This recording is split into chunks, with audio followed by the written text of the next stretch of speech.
Okay, for this question, part A, consider the function f of x equals e to the 4 minus x squared and compute this quotient. So all what you need to do is find f of 2, f prime at 2, and f double prime at 2. So we need then to find, this is f, already is given. We need f prime and f double prime. So let's do it like this. F of x equals e to the 4 minus x squared implies, what's the derivative of this function? Remember, derivative of exponential, always copy paste it as it is, and then multiplied by the derivative of the exponent. With respect to x, this will be 0 minus 2x. So minus 2x is the derivative of the exponent, and so you'll get minus 2x e to the 4 minus x squared. So now this is the derivative, and the second derivative is you need to take derivative again of this. You can use the product rule.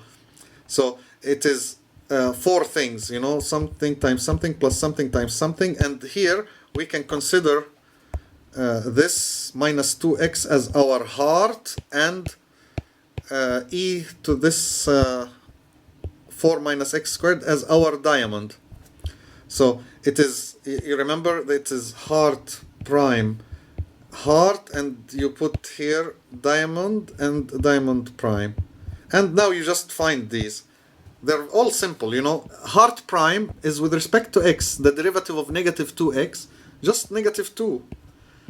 Diamond, just copy it, e to the 4 minus x squared, plus heart as it is, copy it, it's minus 2x, times the derivative of diamond, we already did it. Derivative of exponential is the same, copy paste, times the derivative of the exponent, which is minus 2x.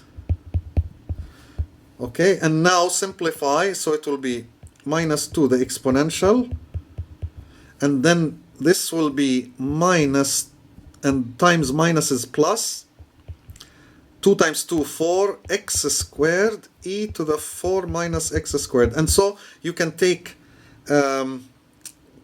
minus 2 e to the 4 minus x squared, and inside you'll have 1 minus 2x squared.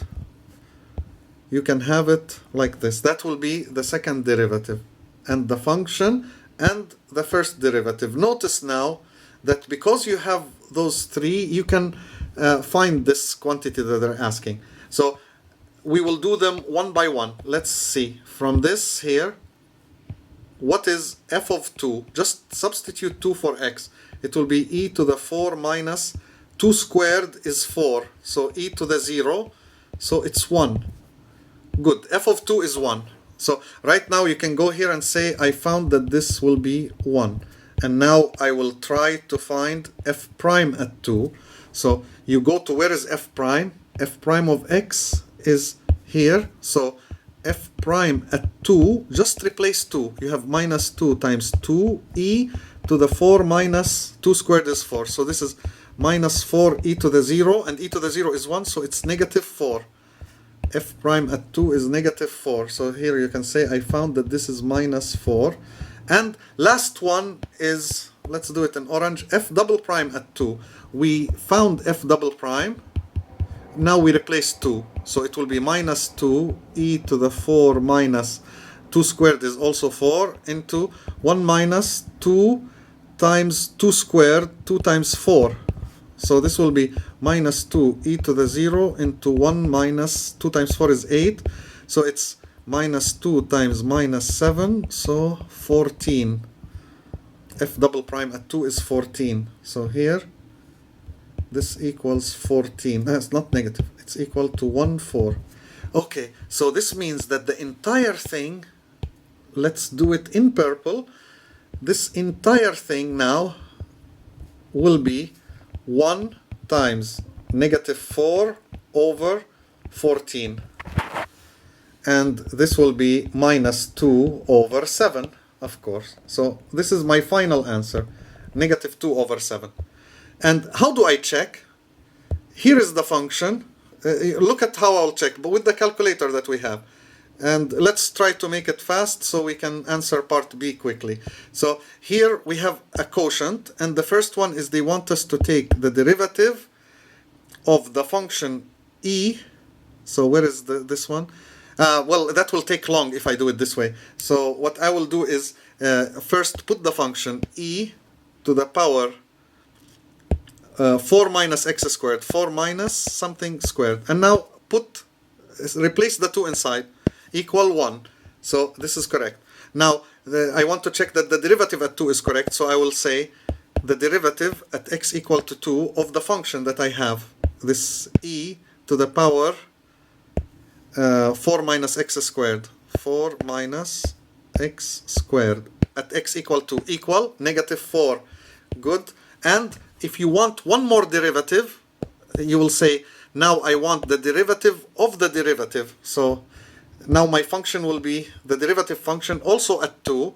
So I will take its derivative. So minus 2x times e to the power 4 minus x squared.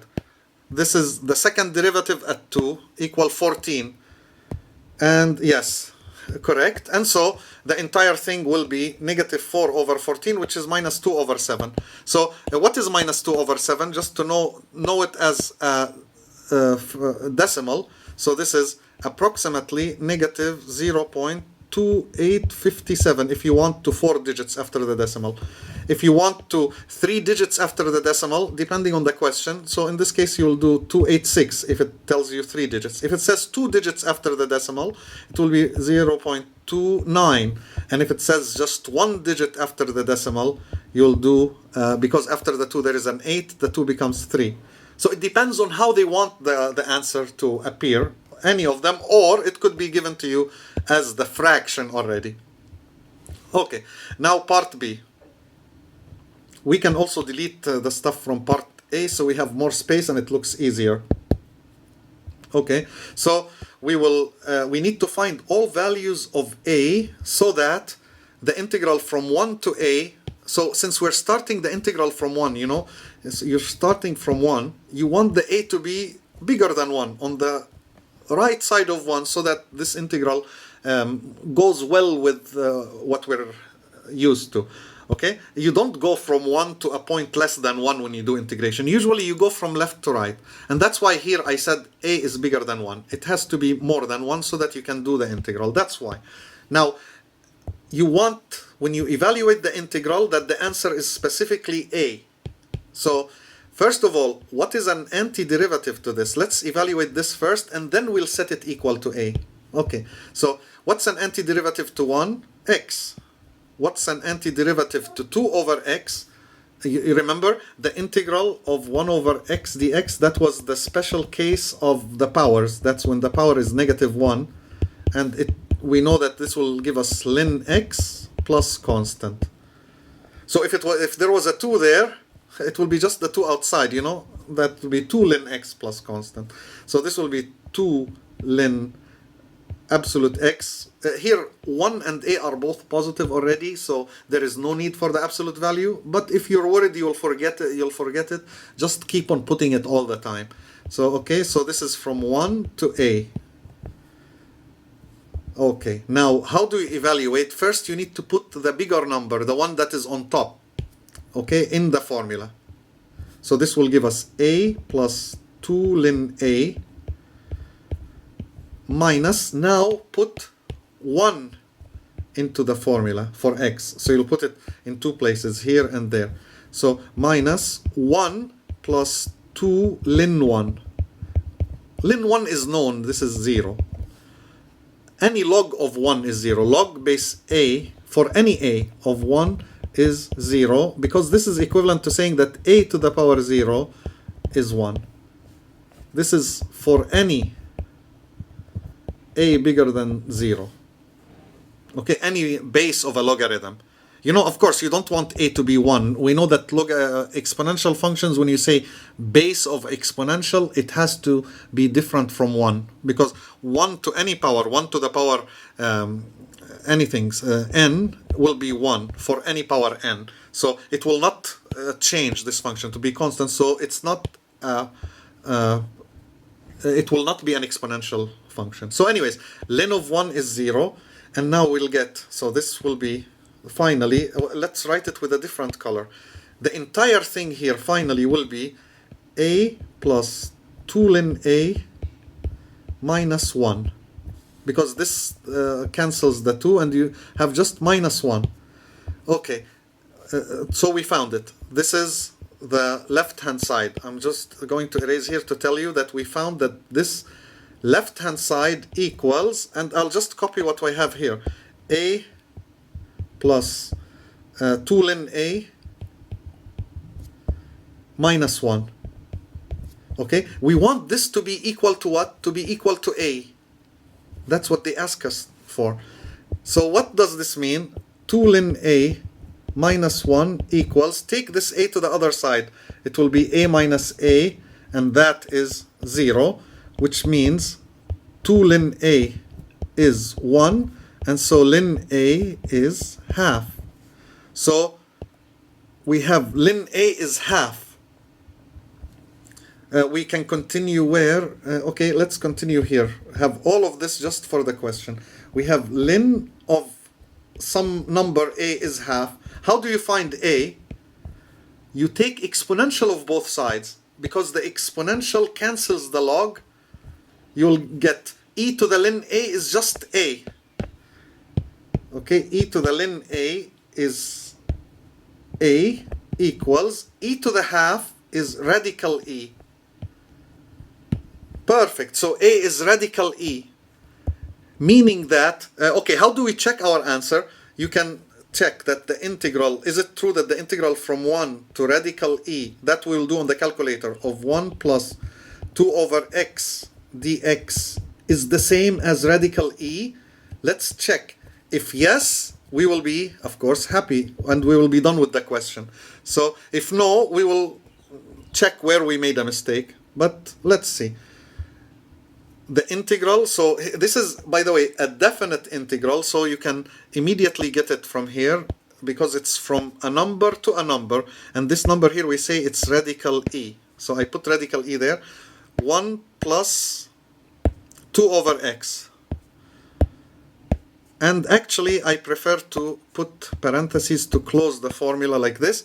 And so we will put equal now, and we wish that it will be radical e, the answer. So equal. So it's this, and if you want it as a fraction, you see radical e, yes, and radical e, if you want to know as a decimal, it is 1.6487 if we want to 4 digits. Okay, you can check it by itself, by the way. Radical e equals, yeah, 1.6487. So the answer to this question, yes, there is a value of a that makes this equation correct, and this value is a equal radical e, where e is the Euler number. You remember it's 2.71828 ... This is the Euler number, the base of the natural logarithm.